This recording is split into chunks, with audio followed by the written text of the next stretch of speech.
परिश्रम का फल। किसी गांव में रामू नाम का एक किसान रहता था। वह बहुत धनी था, लेकिन आलसी इतना था कि सारा दिन बिस्तर पर पड़ा सोता रहता था। उसकी पत्नी संगीता उसे बहुत समझाती थी, लेकिन उस पर किसी भी बात का कोई असर नहीं होता था। धीरे धीरे उसे खेतों में हानि होने लगी, क्योंकि मजदूर खेती के कार्य में लापरवाही करने लगे थे। यह सब देखकर रामू की पत्नी परेशान रहने लगी। एक दिन उसने अपने भाई श्याम को संदेश भेजकर अपने घर बुलाया और उससे सारी बात बताई। श्याम ने अपनी बहन संगीता की सारी बातें ध्यान से सुनी और साथ ही उसने यह भी समझ लिया कि समझाने से तो जीजाजी नहीं सुधरेंगे। इसीलिए उसने उन्हें सही रास्ते पर लाने के लिए एक युक्ति सोची।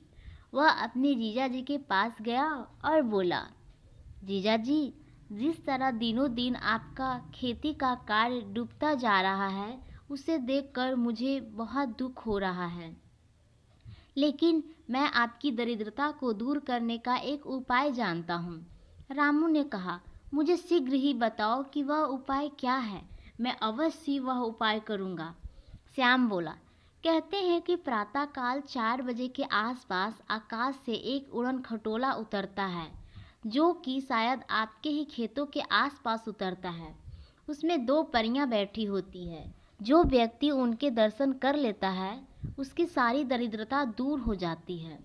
रामू बोला, चाहे कुछ भी हो जाए, मैं सुबह 4 बजे उठकर उड़न खटोले के दर्शन करने जरूर जाऊंगा। इसके बाद श्याम वापस अपने घर चला गया।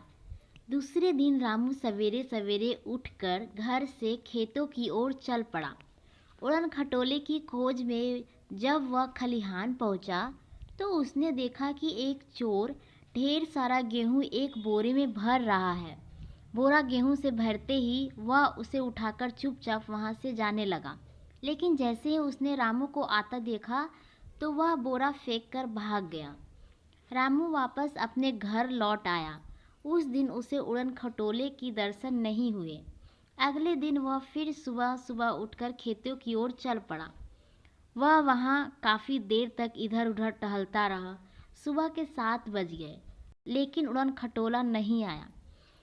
जैसे ही वह घर की ओर चलने लगा, तो अचानक उसकी नज़र घड़ी पर गई। उसने देखा कि सुबह के 7 बज गए हैं और अभी तक खेतों में एक भी मजदूर नहीं आया। वह वहीं रुका। जब मजदूर आए तो रामू ने उन्हें देर से आने के लिए बहुत डांटा। इस प्रकार वह रोज उठकर उड़न खटोले की तलाश में खेतों पर जाने लगा, लेकिन उसे उड़न खटोले की दर्शन नहीं हुए। हाँ, एक फ़ायदा ज़रूर हुआ। वह जहाँ भी जाता, वहाँ उसकी कोई न कोई हानि होने से रुक जाती। मजदूर ठीक से काम करने लगे, चोरी बंद हो गई और हर तरफ मुनाफा ही मुनाफा होने लगा। उसका स्वास्थ्य भी ठीक रहने लगा। कुछ दिन बाद श्याम अपनी बहन के घर आया। संगीता अपने भाई तथा पति दोनों के लिए चाय बनाकर लाई। रामू श्याम से बोला, तुम्हारा उड़न खटोला और परियां तो नजर नहीं आई, लेकिन उनकी खोज में लगने से मुझे बहुत फायदा हुआ है। श्याम हंसकर बोला, कोई परी या उड़न खटोला नहीं है जीजाजी, मैं तो आपको परिश्रम का महत्व समझाना चाहता था, जो आप स्वयं ही जान चुके हैं और अपने आलस को भी त्याग चुके हैं। यह कहकर श्याम हंस पड़ा, तो साथ ही रामू और संगीता भी जोर जोर से हंसने लगे। तो दोस्तों, आपको यह कहानी कैसी लगी, हमें कमेंट करके नीचे ज़रूर बताइएगा और प्लीज़ हमें सपोर्ट करें। मेरे चैनल को सब्सक्राइब, लाइक, शेयर ज़रूर करें। Thank you.